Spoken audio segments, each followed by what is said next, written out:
11월 11일 광주지방법원 201호 형사대법정에서 전두환 전 대통령의 사자 명예훼손 재판의 8차 공판이 열렸습니다. 전두환 전 대통령은 자신의 회고록을 통해 고 조비오 신부에 대해 사자 명예훼손을 했다는 혐의로 재판을 받고 있습니다. 그는 회고록에서 5.18 당시 헬기 사격을 목격했다고 주장한 조비오 신부에 대해 성직자라는 말이 무색한 파렴치한 거짓말쟁이라고 표현했습니다. 이것이 조 신부와 5.18 희생자, 유가족의 명예를 훼손했다는 혐의로 기소돼 광주에서 재판을 받고 있습니다. 11일 광주지법 형사 8 단독 장동엽 부장판사 심리로 열린 재판에는 송진원 5.18 당시 육군 제1항공여단장과 김동근 506 항공대대장이 증인으로 출석했습니다. 과거 열린 재판에서는 헬기 사격을 목격했다는 이른바 목격자들이 대부분 증인으로 출석했으나 전두환 전 대통령 측의 요청에 따라 당시 근무했던 헬기 조종사들이 재판에 증인으로 출석하게 됐습니다. 이날 증인들에게 집중적으로 쏟아진 질문은 광주 사태 당시 헬기 사격이 있었는지 여부였습니다. 이날 나온 발언을 소개하기에 앞서 당시 광주에 출동했던 헬기 등의 종류를 알 필요가 있는데요. 1980년 5월 광주에는 공격형 헬기로 분류되는 코브라 헬기, AH-1J와 500MD, 수송 등 다목적 역할을 하는 UH-1H가 투입됐습니다. 송진원 장군은 당시 항공여단장으로서 헬기 투입 및 실탄 탑재 문제 등 광주에 헬기를 보내는데 핵심 역할을 한 사람인데요. 그는 광주에서 직접 작전을 수행하지는 않았습니다.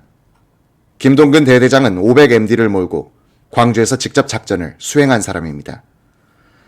이날 재판 내용을 소개하기에 앞서 헬기 사격의 위력을 보여주는 영상을 몇 개 보여드리겠습니다.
헬기 사격의 위력을 느끼실 수 있었을 것으로 생각합니다. 다시 재판 내용을 소개하겠습니다. 이날 재판은 오후 2시에 시작됐습니다. 첫 번째 증인으로는 송진원 장군이 나왔습니다. 전두환 전 대통령의 변호인인 정주교 변호사는 새 헬기 기종의 목적과 특징을 우선 물었고 송 장군은 이를 답하는 과정에서 각각의 헬기가 왜 당시 사격할 수 없는 상황이었는지에 대해 설명했습니다. UH-1H에는 M60 기관총을 탑재할 수 있습니다. 이를 도어건 방식이라고 부르는데 측면에 있는 문에 기관총을 장착해 사격을 할 수 있는 용도입니다. 송진원 장군은 UH-1H의 사격 가능성과 관련 광주에 보낸 UH 헬기에는 기관총이 탑재돼 있지 않았기 때문에 사격 자체를 할 수 없었다고 했습니다. 또한 광주에 있는 전투병과교육사령부 전교사에는 UH 기종이 없었기 때문에 M60을 탑재할 수 있는 장비들이 없었다고 했습니다. 그는 광주 사태 당시 많은 언론사에서 사진과 영상을 촬영했으나 도어건을 장착해 문이 열려있는 UH 사진은 하나도 없었다고 강조했습니다. 앞서 UH-1H를 몰고 직접 광주에 출동했던 육군 1항공여단 61항공단 203 항공대대장 백승묵 씨는 최근 조갑제닷컴과의 인터뷰에서 M60 기관총을 장착하지 않은 상태로 임무를 수행했다고 증언한 바 있습니다. 그는 오히려 그가 몰던 헬기가 시민군에 의해 피격을 당했다고 했었습니다. 이날 공판 증인으로 출석한 송진원 장군과 김동근 중령 역시 백 대대장 헬기 피격 사건에 대해 알고 있다고 했습니다. 송진원 장군은 코브라 헬기의 경우는 20mm 발칸포를 탑재하는데 이의 위력은 상상을 초월한다고 말했습니다. 헬기에서 발칸포를 사격하면 땅으로 탄피가 떨어지는데 밑에 있는 시민이 떨어지는 탄피를 맞아도 사망할 수 있다고 했습니다. 광주 사태를 목격했다는 이광영 씨는 5월 21일 UH-1H가 M60을 탑재하고 자신이 운전하던 지프차를 추격해 공격했다고 주장합니다.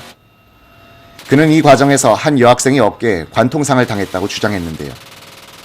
이와 관련해 송 장군은 달리는 차를 향해 M60을 쐈다면 많은 탄음과 탄피가 발견됐어야 한다며 기관총은 한 발이 아니라 두세 방이 한 번에 같이 몸으로 들어가 소총과는 다르다. 관통상 수준의 부상일 수 없다. 라고 강조했습니다. 이날 증인들의 쏟아진 질문의 초점은 1980년 5월 21일 500MD가 오후 내내 사격을 가했다는 피터슨 목사의 주장과 헬기 사격을 목격했다는 조비오 신부의 주장을 어떤 근거로 거짓말로 보는지에 집중됐습니다. 피터슨 목사는 당시 드드득, 드드득, 드드득 소리가 3번쯤 났고 섬광을 볼 수 있었다고 주장했습니다.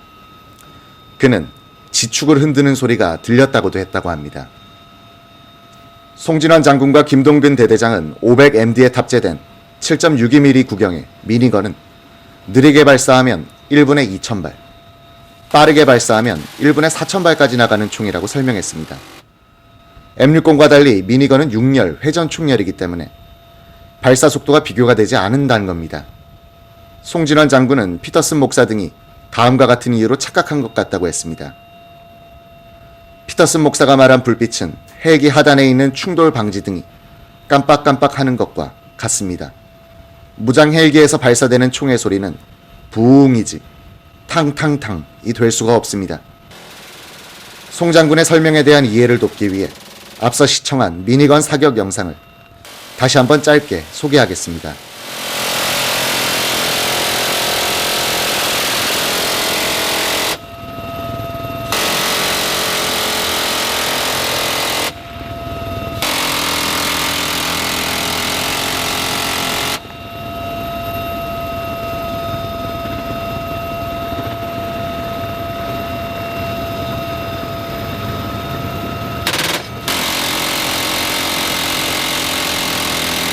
송진원 장군은 광주 사태 당시 헬기에서는 한 발도 사격한 적이 없다고 했습니다. 그는 만약 헬기에서 쐈다면 민간인 사상자가 엄청났을 텐데 이 나라의 역사가 바뀌었을 것이라고 강조했습니다.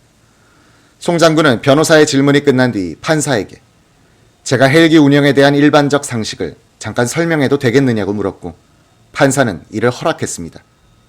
그는 다음과 같이 설명을 이어갔습니다. 광주에서의 시위 현장은 1km 정도였습니다. 헬기가 시속 180km로 날아가다 현장 인근에서 속도와 고도를 낮추게 됩니다. 그렇게 되면 헬기 윗부분의 블레이드가 비스듬히 기울어지면서 탕탕탕 소리를 내게 됩니다. 이 소리가 인근 건물들을 부딪히면서 증폭 100배 이상 커지게 됩니다. 일반 시민들은 헬기에 대한 이런 상식이 없기 때문에 오해하게 되는 겁니다. 헬기에서 사격을 하면 엄청난 탄피가 떨어지게 됩니다. 한 발 당긴다고 하면 16발에서 17발이 한 번에 나가는데 탄피 등 떨어지는 것들은 50개가 넘을 겁니다. 이에 맞은 사람도 이를 주운 사람도 없습니다. 한편에서는 헬기 사격 명령은 있었으나 이를 오히려 거부했던 조종사들의 증언이 소개됩니다.